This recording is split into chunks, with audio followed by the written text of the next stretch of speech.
It's been an interesting market, right? I think that talking about a buyer's market versus a seller's market, and my dad's so funny, man. My dad says all sellers want to sell their house, or all sellers think that their house is worth more than it is, and all buyers think that everything's overpriced. And I've been thinking a lot about, right? So we hear about in the news that the market, we hear about the real estate market, right? And so when they talk about it in the news, it's like the real estate market is this whole vast thing, like, Alaska, Hawaii, all 48 contiguous states, and Reno and Washoe County and Carson, even Virginia City Highlands to Sparks from Reno. And then you get into like zip codes, right? So we have like micro real estate. What do I want to say? Yeah, but it's micro real estate markets, right? So with micro markets, and I'd say Reno as a whole is a micro market. And then we have sub markets of that. But so where we could be having a seller's market, a different area could be having a buyer's market, right? It's all dependent of what's going on in your area. We have investors. We have, this behemoth of a state right next to us, California, that's got high taxes. We've got a ton of people moving in from California. We've got, multiple businesses in Trick that are expanding and growing. We've got an Amazon facility that has closed, and we've got one reopening in South Reno, which is going to create more and more jobs. And then we have, what's happening nationwide right now, which, isn't the same everywhere, but it's, we're talking about the beginning of 2025, Q2 of 2025. But I think it's relevant, to talk about a seller's market, right? Because we're still technically in a seller's market. But what's different about now than has been in the history, what's interesting about now and being in the seller's market is we have a ton, we don't have very much inventory, and that is what's creating the seller's market. And the rates are what is depressing that inventory right now. So if we see, rates shift, right, we could see more inventory coming on the market, and we could see that kind of start to shift into that buyer's market. If rates shift, in what way do you think? If rates come down, right? Because if rates come down, we have more buyers that are available to buy because they can afford more house. And we have sellers that are willing to sell because they can now flip that money into another house at a reasonable rate, right? We have a ton of sellers, a ton of homeowners that have that 2.5, 3.5, somewhere sub where we're at right now, that aren't willing to sell because they're not really trading for dollars. They're trading those dollars down right now. Maybe you're a move up buyer, and your payment shifts a little bit, but your payment is shifting a lot. If you're in that 2.5 to 3.5, even 4% right now, that payment's going up almost exponentially. And I think so, like, speaking about, markets, buyer's market, seller's market, I think it's prudent to talk about those markets as a whole, right? So if we're in a seller's market, what does that really mean, for a buyer, and how does a buyer leverage themselves in a market like this? Right. And it's, and even a seller, right? So how does a seller, because we're seeing a lot of stuff stay on the market, which is kind of weird in a seller's market, right? Because there's more, what creates a seller's market is supply and demand, right? So we've got more buyers than there are houses on the market. Yeah. But the buyers right now are very picky. And, again, market specific, right? Right now, and I don't know what's wrong with that house. I don't know if it's the price. I think that he just bought that house 2 years ago for like $2,000 less actually than what he's listing it for. Under 2 years. Yeah, two, right? Yeah, no, it's been under 2. Okay. A year and a half. Yeah, and he only raised it like $2,000. Yeah, and his job is moving on, so he doesn't really get assessed.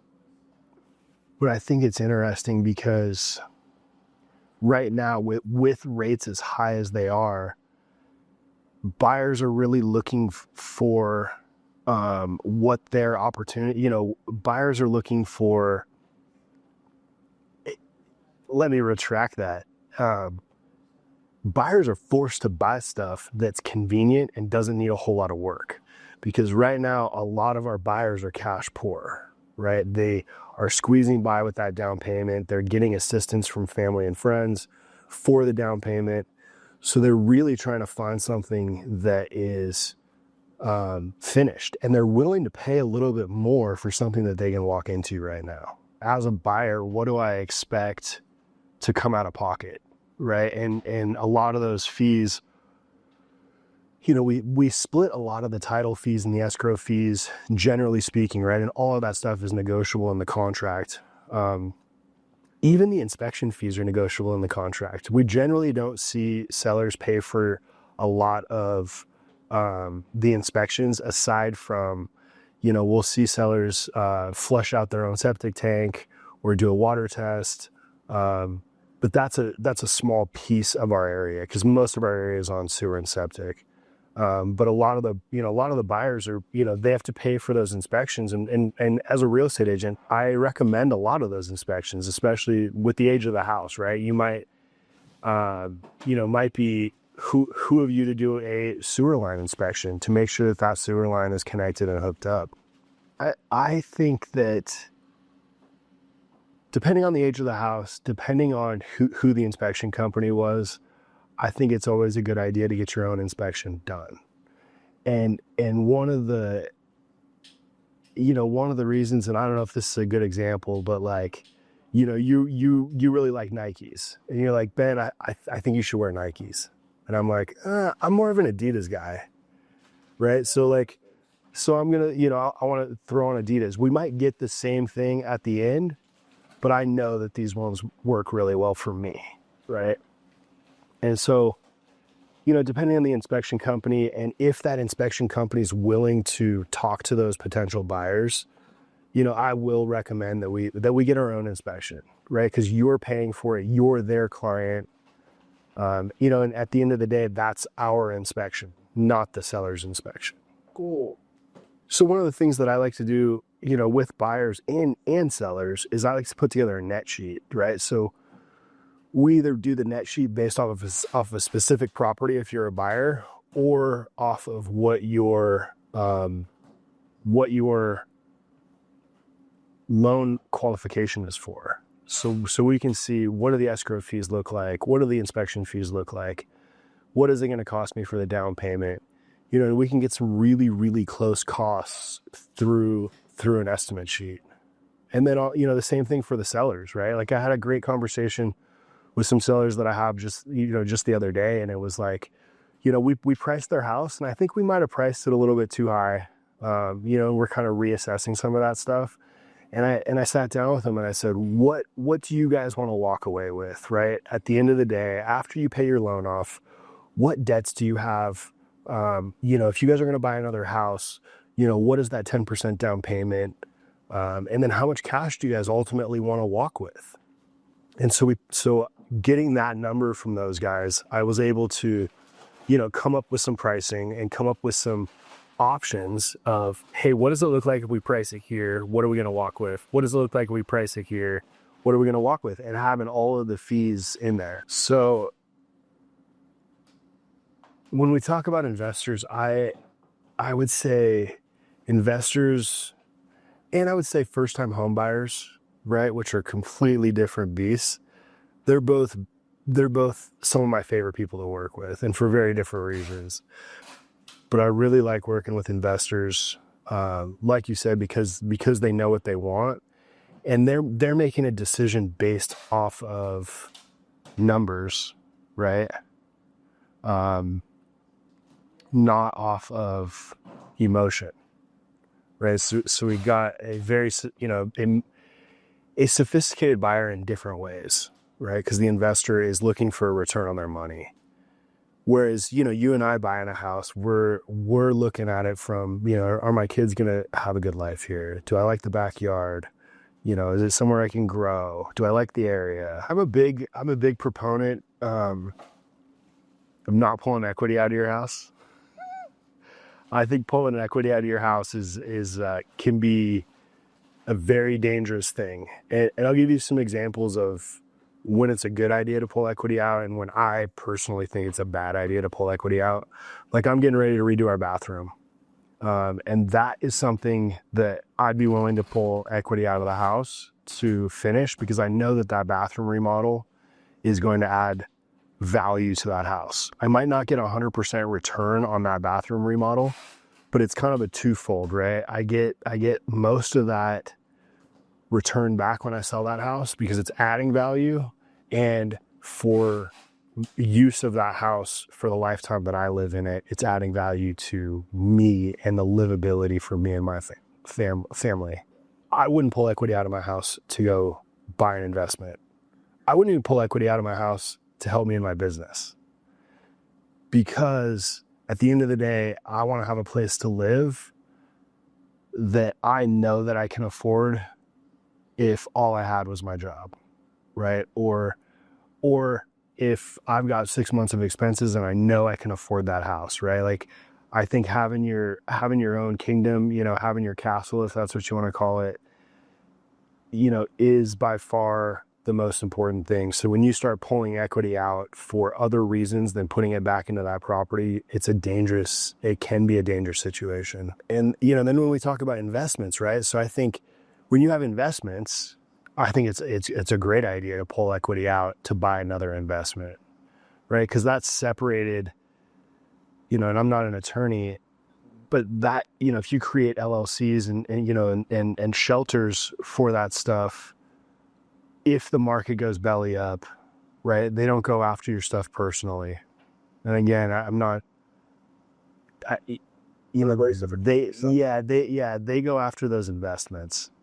So, you're using an investment to buy another investment. Great idea. And getting back to some of the investor stuff too, another story I kind of wanted to tell is, I've got 3 stories that I want to tell, and we can edit that part out, but I think the stories will come across pretty cool. In 2024, I helped 5 investors.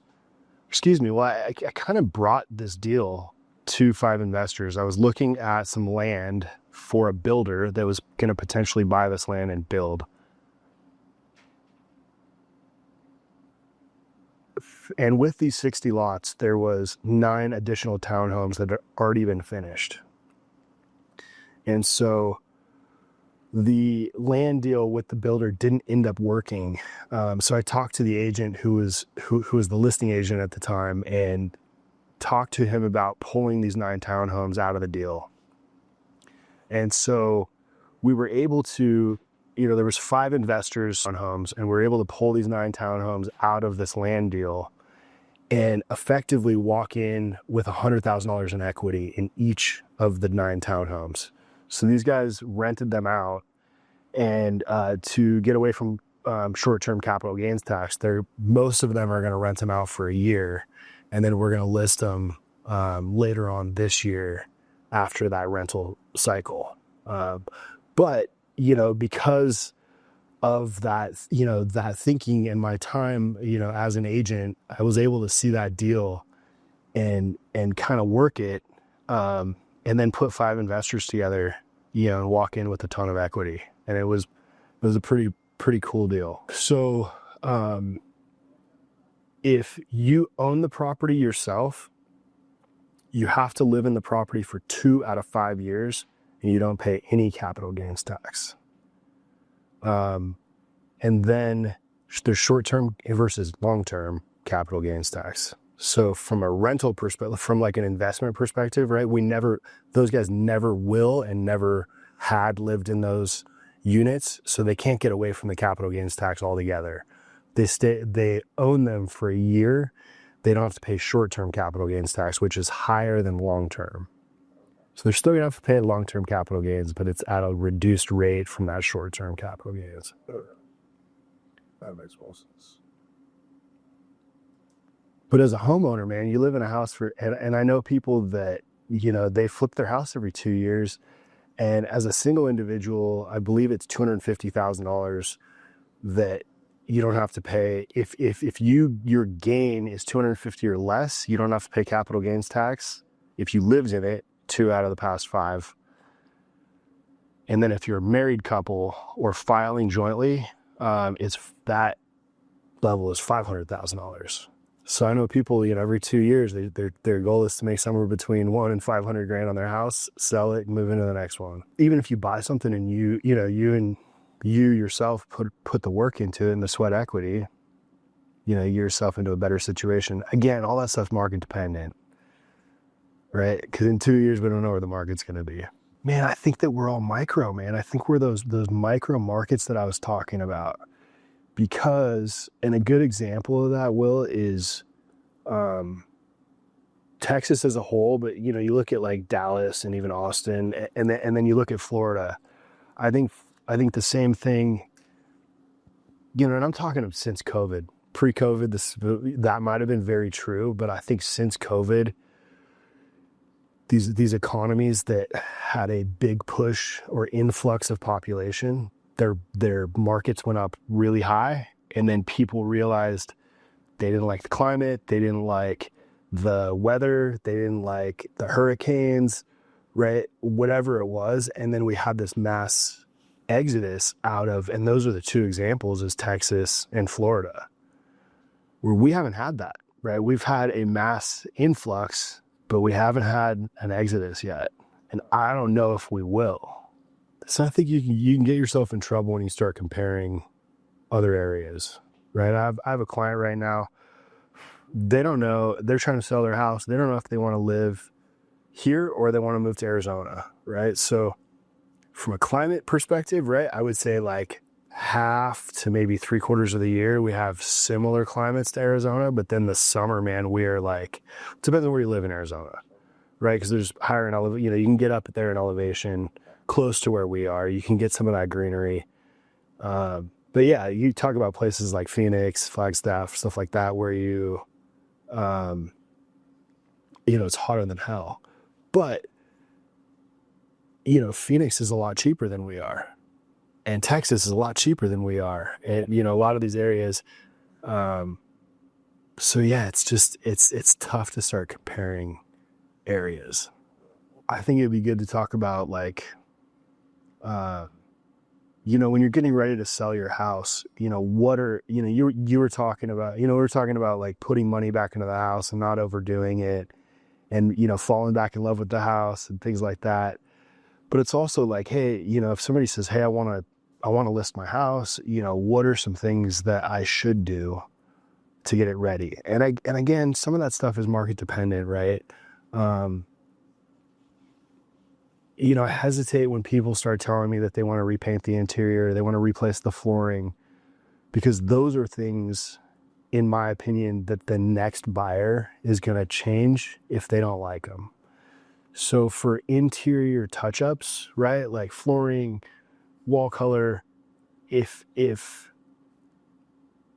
you don't get it right for that buyer, they're just going to change those things. So what I think, especially right now, what buyers are thinking about, right, they want to have a finished floor. You got to have the carpet finished, or, like we can't have holes in the walls and things like that. So I think, fixing holes and, doing touch up like that is very important. But I think about the bigger items, and I know that in a lot of instances, that stuff can be tough when you're getting ready to list your house, because you may not have the cash available to do it. Right. But when we walk buyers around as agents, we're looking at the exterior, we're looking at the roof, how old is the roof? Does the roof need to be repaired? Does the water heater need to be, redone? Does the heater need to be replaced? Those are the things for me that come to mind when I'm talking to sellers about getting ready to list. Is, hey, the fascia looks like the paint's peeling a little bit. That's something that somebody's going to walk in and they're going to have to do. Right. And we talk about what's aesthetic versus things that need to be done for the longevity of the home. Right. And so if we have peeling fascia, that's something that if it doesn't get taken care of is going to become a long-term problem. If we have leaking roofs or, a roof that's coming due to replace, those are things that, we talk about are things that, probably should be done. If we've got purple walls, let's spend the $300. We got peeling fascia, I'd rather spend the $300 there. Because you have a good agent that goes, your client goes, man, the purple walls are crazy. Yeah, but, they just repainted the exterior of the house. That's going to cost you $50 to repaint that wall, right? So if you have a good agent, if you got a good listing photographer too, they can just paint the wall white for you. But yeah, I think, you're totally right? But if, and I'm going through and I'm comparing those things, right? What's priority? And if the purple wall is what's at the top of the priority list because there's nothing else there, let's do it. When I list a house, obviously it's up to the seller if they want to publicly disclose. But I'm a big proponent of publicly disclosing absolutely everything that we can on the MLS, even if it's a hidden disclosure. And what a hidden disclosure is something that the public can't see, but an agent can, right? So we have the availability to post things like a seller's real property disclosure, previous inspection reports, lists of items that have been recently updated.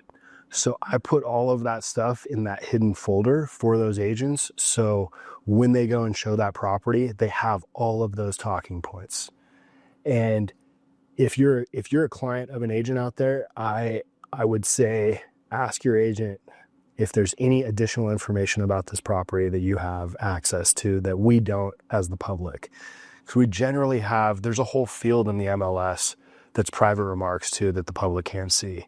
So I put a lot of stuff in there, right? There's cameras on the property. There might be listening devices. Hey, these guys just did X, Y, and Z, right? I'm a big proponent of over disclosing as much as possible to help that agent that is going to be on the other side. Because at the end of the day, right, as a seller's agent, it's still a full team of people to get this house closed. It's the buyer's agent, it's the escrow officer, it's the loan officer, it's the inspection companies, it's the photographer, right? It's all of these vendors and agents that need to come together at the end of the day. So the more information that I can provide to those agents, man, it's a big deal. And in those disclosures, right, we can have a link, which might be kind of cool for you to talk to agents about. Hey, what if you had a link here for additional photos that other agents can click on and they can see a ton more photos. So we could upload a PDF, and in that PDF, I can say additional photo link, and it can be a clickable link. And I keep that private so that only agents can see that, because we don't, I just saw it the other day, Will, where photographer, and it was the agent, it wasn't the photographer, posts the safe in the master closet. And I'm like, dude, if I'm the seller, man, I don't want that shit out there. I had a client, and this client was a buyer. He is a professional gambler, slots specifically, and great guy. Had a lot of fun working with him. And he wanted to buy a condo downtown. And we talked to a lender. We get him pre-approved. We get into contract on a condo that was $215,000. It was a 1-bedroom, 1-bath condo in one of the high rises downtown. And we get about, I want to say 10 to 15 days into escrow on a 30-day escrow. And the lender calls me and goes, I can't get him through underwriting because of his income. Right. And the guy was doing well. So I, with my experience, man, and it was such a fun deal. And I gotta say, like, don't get me wrong, I love deals that just go super smooth, but I like deals where I get to use my knowledge and I get to use leverage and I get to use, I get to like negotiate and think about it and figure it out. And so I figure out that this condo, luckily, right, this doesn't always work, but this condo is free and clear, which means the owners own it outright, and it's been a rental property for them. And so I put together an amortization schedule. So an amortization schedule is what your loan looks like, right, with principal and interest over 30 years. So I put together a 30-year amortization schedule. At the time, I think rates were 5.5. And so I amortized he was going to put $50,000 down on a $215,000 condo. So the guy had cash, right? So, in my opinion, right, when you put down that much cash, you're a lower risk of defaulting. And so he's going to put 50 grand down. So I put 50 grand down, and then, whatever it came out to, 165 for the loan over 30 years, what the payment looks like at 5% instead of going rate of 5.5%, and what that interest looks like over the first 5 years. How much? And then what we did is we ballooned it at 5 years. So meaning we amortized it fully over 30 years to get that payment lower, manageable. And then a balloon payment says at the end of 5 years, you either have to refinance this or pay it off 100%. So realistically, like, that risk for that seller is the extent of 5 years, because they can either take, if they default, right, if that guy stops paying, they get to take their condo back with their down payment, with all the interest that they've already paid. So I put this deal together for the agent to give to her seller. And it was such a cool package because, the interest for this thing was like, it was like 35 or 40 grand a year that this seller was going to make on top of that $50,000, right? So at that point, you're your own bank. So this guy paid it off in a year and a half, right? But the deal is we got him into a house when the lender couldn't, right? So generally speaking, right, you're going to have that situation come across with a normal agent, potentially, right, that doesn't think outside of the box and goes, well, you can't qualify. I'm not going to show you any more property. Sorry. Right. I know a little bit about the home mortgage thing, man. Like, making that extra payment a year or adding a few extra $100 every month. Right. It goes a long way and you got to remember to notify the lender that I want this to be principal only, because I've seen them like not check that box and it goes toward interest first. I'm a big proponent of, trying to get out of debt as soon as you can, right?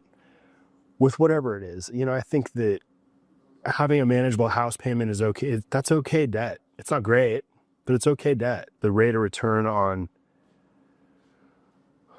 rents right now is like... Sorry, people behind you.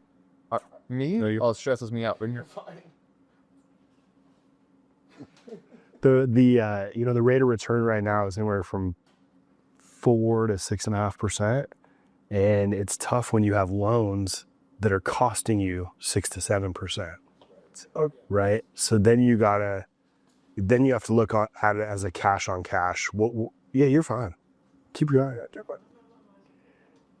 You got to look at it as a cash on cash perspective, right? So the cash that I'm putting in, whether, you call your deposit, am I getting enough of a return on the cash that's going in from the cash that I'm receiving? And generally speaking, right now with such high mortgage rates, that cash on cash isn't there. So the question is,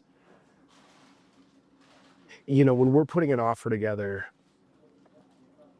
is it a good idea to ask the seller to buy points down or offer some sort of incentive? And what incentives are good? What incentives do we need? What incentives are beneficial? And in my opinion, right, that is very specific on the buyer, right? Does that buyer hash needed to close? Is that buyer strapped for that monthly payment that they're getting quoted, right? So it's very dependent. And if we're going to ask for incentives or concessions from that seller, it's very market dependent whether or not that seller is even going to offer us any concessions. And then if they are going to offer concessions, what's the best use of those concessions? And it's going to be very specific to the buyer. Personal opinion, I like to get the purchase price as low as possible because then I'm walking in with equity, right? I want to get that mortgaged amount, right? So if I'm putting 10% down, that means there's a 90% loan to value. So I'm taking 90% mortgage to the value of the home. If I can get that value down, right, that means I'm not paying interest on, I'm paying interest on a less 90%. Does that make sense? Yeah. There's been a lot of changes with NAR lately, and I do not want that part in there. I was reading up on this new clear cooperation agreement that goes into effect March 25th, 2025, and the MLSs nationwide have to come up with stipulations and implement it by September of this year.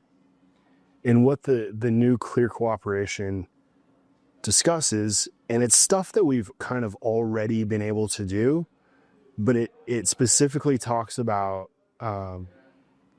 withholding listings and delaying listings.